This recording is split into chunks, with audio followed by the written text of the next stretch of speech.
大家好，我係 KC。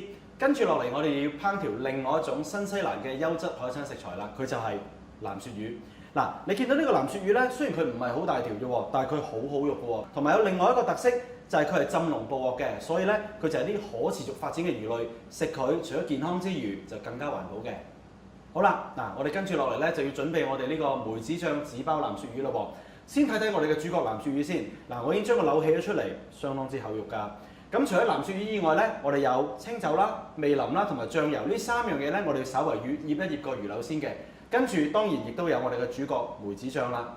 咁我哋亦都會有啲紙包啦，好似我哋紙包骨個紙包，不過我哋今次咧就做紙包魚柳。嗱，呢個紙包喺邊度嚟嘅咧？呢個紙咧其實就係大家嗰啲 baking paper， 即係大家焗蛋糕嗰陣時嘅 baking paper， 好易買嘅，超市場都買到。咁我哋咧就摺成一個袋型，咁啊 OK 嘅啦。嗱，咁當然仲有啦，就係番茄啦。同埋香茅就係我哋今日全部嘅材料啦。好啦，嗱，頭先嗰個藍鱈魚咧，我哋稍微浸咗浸清酒、醬油、味淋啦。嗱，唔需要浸太多嘅，因為你發覺咧浸咗少少，浸一陣咧佢已經上色㗎啦。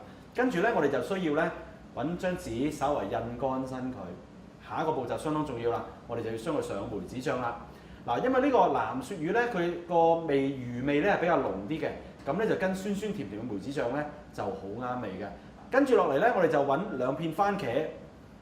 就去夾住呢塊魚，因為咧我哋喺焗嘅時候咧，咁樣咧就會保持魚嘅水分啦，同埋加埋一支香茅，咁啊更加有香味啦。跟住我哋將所有嘅材料擺喺個紙包入邊，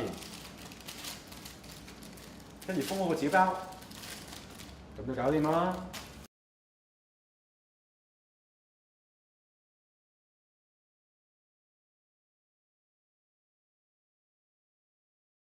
各位朋友，最重要嘅呢個時候係咩啊？試食啊！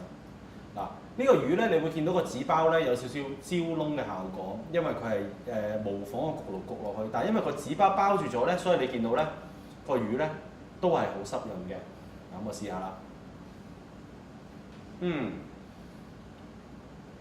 用紙包咧就令到個魚咧仍然有嫩滑同埋有魚肉嘅質感啦，同埋梅子醬少少酸味咧就啱啱好中和翻嗰個魚嘅濃郁嘅魚味啦。